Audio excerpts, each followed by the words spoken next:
Od 19. februára vás pozývame na výstavu fotografií, ktoré vlastne boli v 70. rokoch odfotené v rusínskej obci Ruský potok, ktorá sa nachádza cca 500 km z tohto bodu.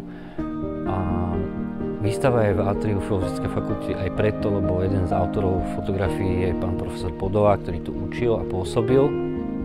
Hlavnou témou výstavy je ako keby možnosť vzdelávania a aj výstava sa volá Učiteľ. Sú z nej texty, ktoré sú pamäti pána učiteľa Ivana Gela, ktorý učil v tejto dedinke Ruský potok v 50. rokoch.